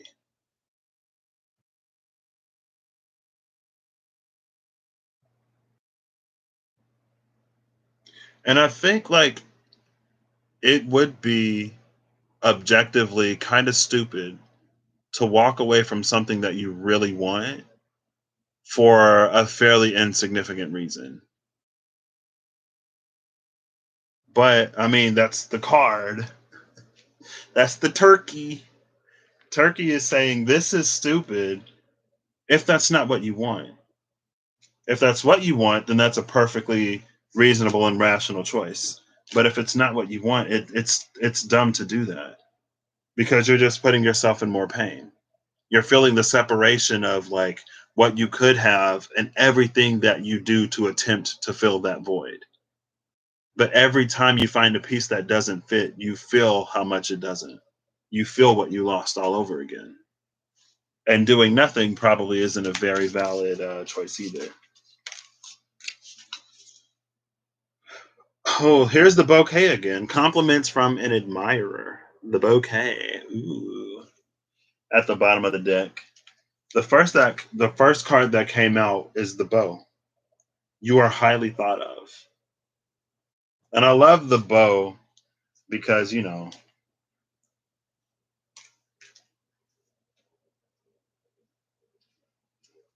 right? Younger woman, dark woman, the bow.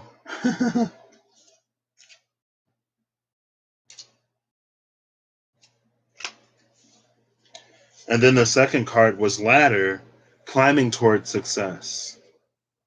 You are highly thought of and climbing towards success.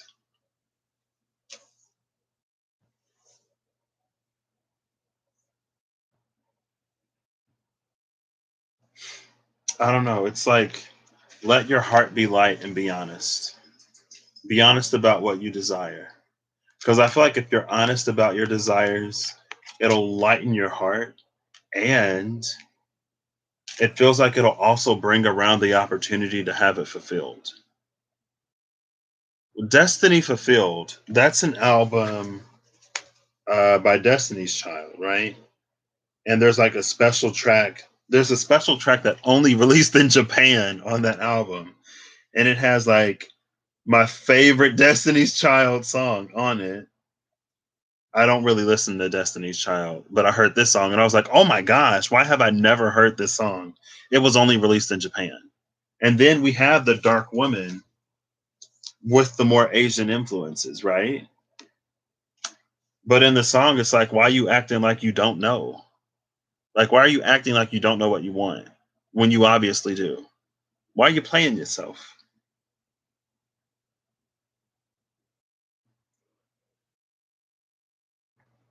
I don't know. Anyway,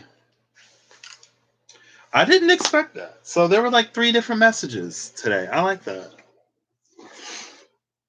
Right? The first one was more like, as you are coming more and more and more into your gifts, talents, abilities, and developing your connection, make sure you stay on the straight and narrow. Don't let your metaphorical eyes be bigger than your metaphorical stomach. Stay integritous, stay true, right? Be a Aeacus or a Radamanthus. Don't be a Minos. If you can be an Aeacus, be an Aeacus, because Radamanthus's life seemed kind of hard. But I guess if that's the life you have, then it's going to be the life you have. Aeacus and Radamanthus had very different lives, but both of them were able to remain true to themselves.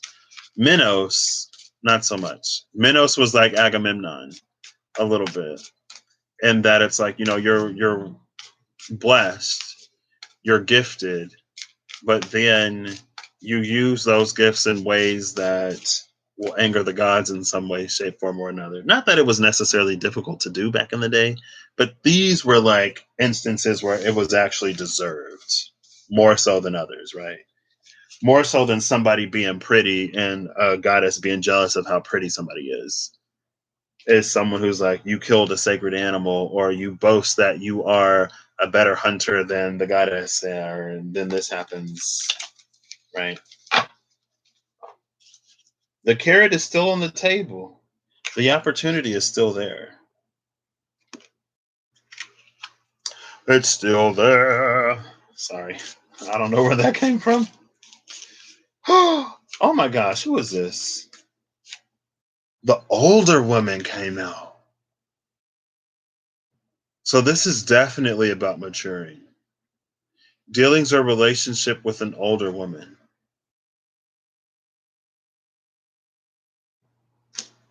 So we saw the younger woman, the dark woman, and now the older woman. No problem, Eve.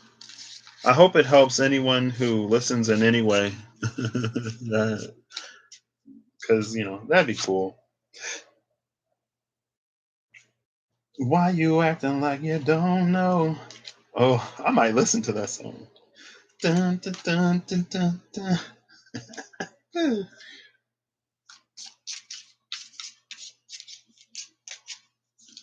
I gotta cut this deck in half. Ooh, okay. Bread. Period of prosperity and abundance. Love that. Bottom of the deck is the kite. Vacation. Vacation and a period of prosperity or abundance. Yes to both. I'll take it. Oh, I would love it. I would love it. I can't wait for my vacation. T minus too many days.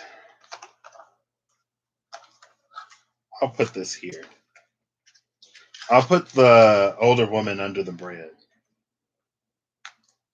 Let's see. Let's shuffle this half. Oh, that was quick. On this half, it's the key. Successful outcome to your problems. Successful outcome to the problems. I love that. Bottom of the deck is the bull. Do not back down from opposition. Show strength and fortitude. Don't back down. Not backing down may be the key to a successful resolution to this problem.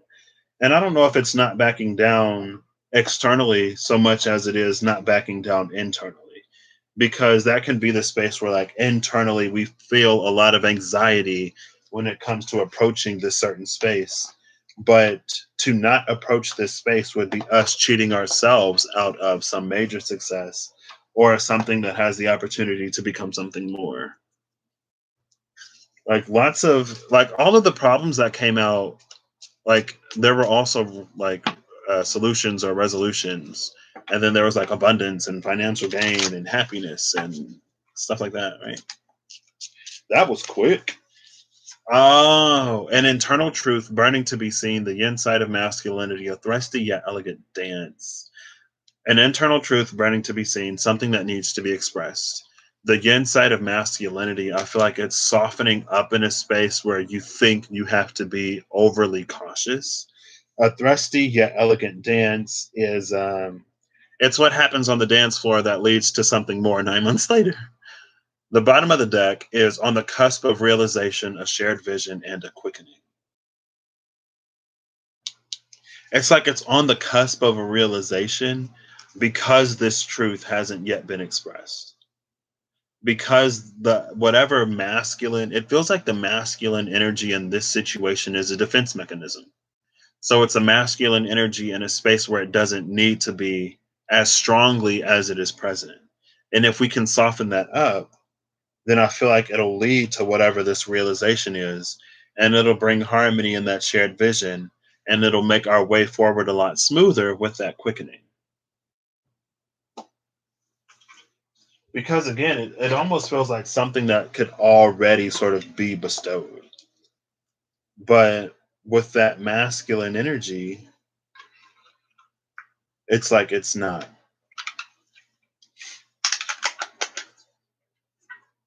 And then the last card from the Tarot Apocalypsis.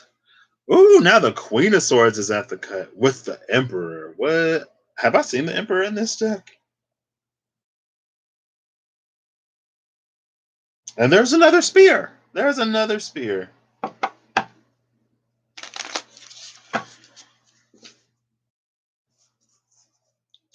Six of Swords. Ooh, the Six of Swords with the Emperor.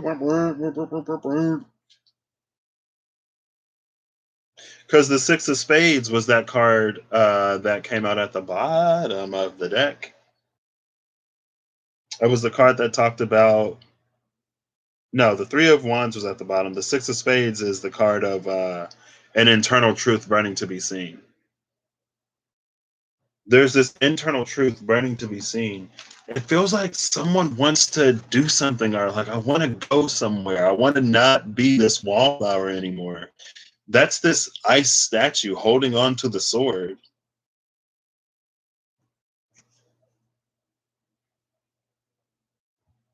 Oh my gosh, she's pregnant. I think she's pregnant. This is that when the Empress came out and is like, "This is your baby." And you're like, "What? What do you mean it's my baby? Like, we just met." But see, that's the masculine energy here.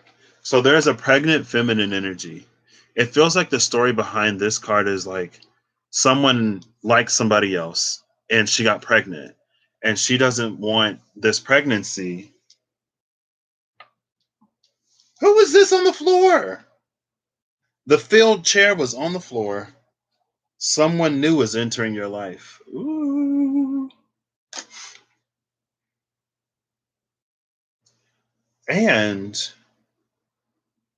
this thing on the wall is reminding me of the Hierophant for some reason. I don't know why. I'll talk about that in a second. I just felt it on the floor under my foot. I was like, what? It feels like this is like she got pregnant, and either A, she's afraid that if she tells the father that she's pregnant, she'll abandon him, or the father is about to go on a trip, like he's about to be deployed, and she doesn't want to deter him from his journey. It's reminded me of an episode of a show that I saw recently. There was a character who had very big dreams and ambitions, and he was living his dream, and his wife fell sick. And so she had to stay back. And he was like, I'm going to stay with my wife. And she was like, don't you dare. Like, she was like, if you stay, I'll divorce you. And I'm going to take the kids. Like, you do, like, chase your dream, go for that fulfillment. She allowed him to do that. For her, though, it wasn't a fear. It wasn't something that she questioned. It's something that she willingly did.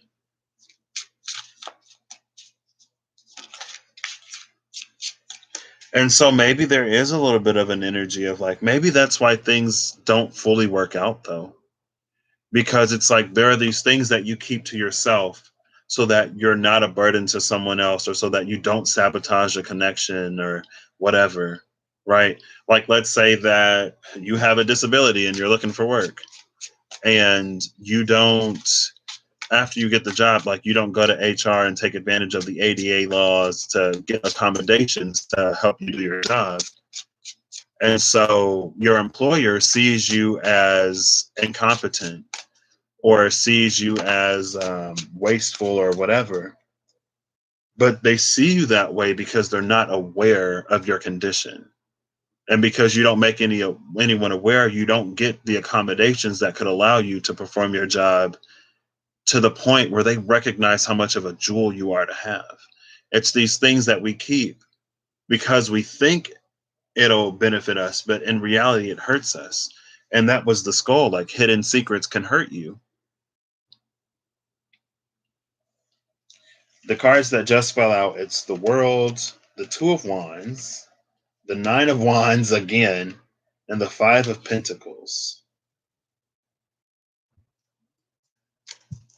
Oop. The World, the Two of Wands, the Nine of Wands, and the Five of Pentacles.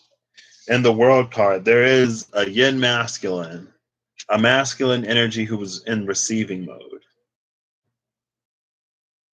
And it's ending a cycle and it's beginning a new one. There are constellations in these cards. It's the fixed signs: Scorpio, Taurus, Leo, and Aquarius.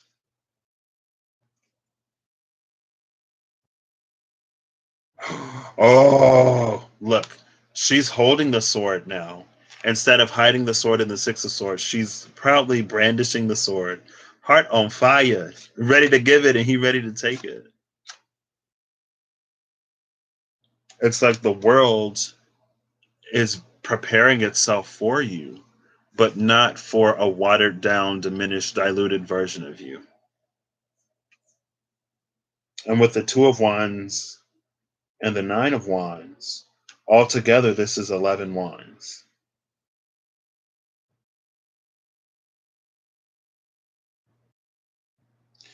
And I feel like it's 11 wands where you're constantly expanding, constantly growing, constantly becoming more and more and more your authentic true self. And there are going to be moments where it may be tough. There are going to be moments where you may be thrust in a new situation, or you may meet new people, and there may be a temptation to hide a little bit. And maybe you ease people into the fullness of who you are, sure. But it's to continue, to keep moving forward, to keep opening up.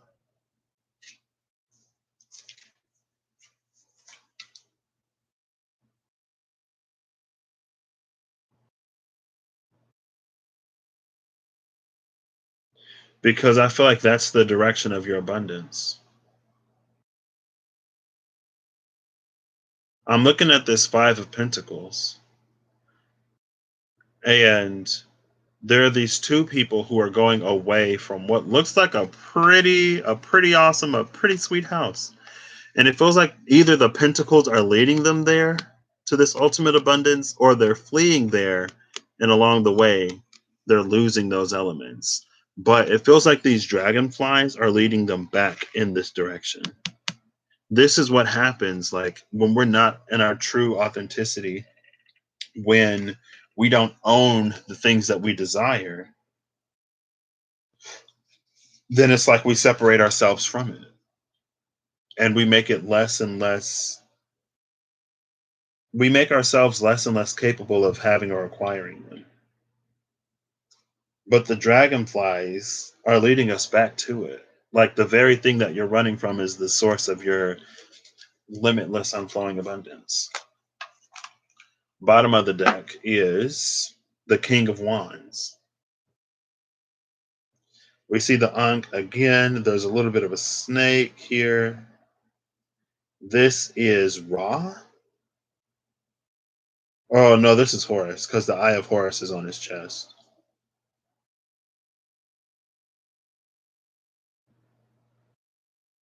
I feel like this is the king that's returned. What is this? The king of wands with the queen of swords. I feel like the king is returning. And there's also the queen who's on her own journey, right? I feel like this queen was asleep though for a spell. And something about his fire awakens her from her slumber. It's almost like his passion is contagious and it ignites even her, because she can be cold. And the reason why I say she was asleep is because this spinning wheel is reminding me of Aurora from Sleeping Beauty. She pricked her finger and then fell under the spell of a sleeping curse, right? Or something like that. I've never seen it, but I'm pretty sure that's how it works. But also, it's reminding me of Rumpelstiltskin and how he spun straw into gold. But again, that's the intersection of like a gift and a curse. The gift was spinning straw into gold, but if you prick your finger, you'll fall asleep and never wake up. And I feel like there's a certain timidness when navigating something like that. It's like you really want the gold, but you're afraid of pricking your finger, so you never even touch the spinning wheel.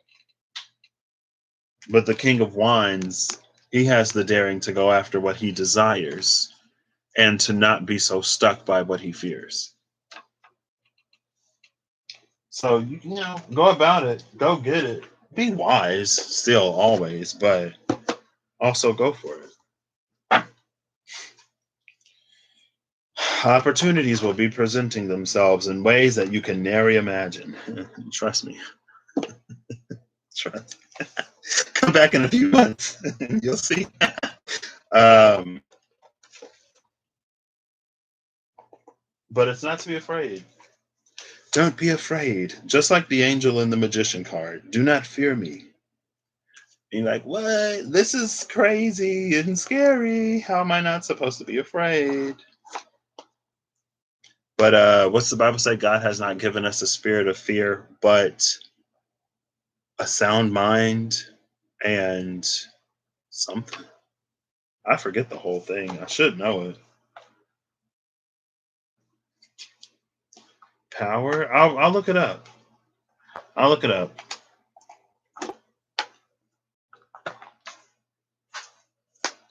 But of power, a spirit of power, and the courage and the sound mind.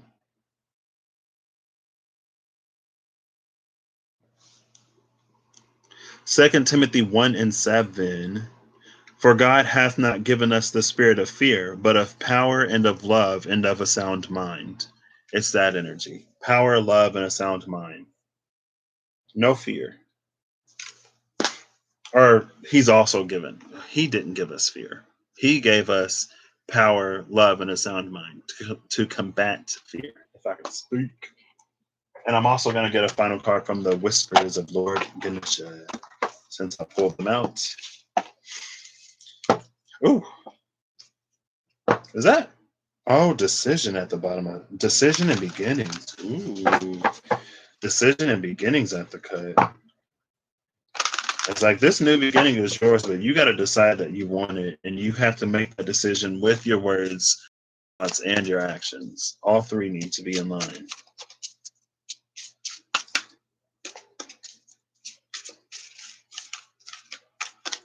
Just one final card, please. I'll take this one.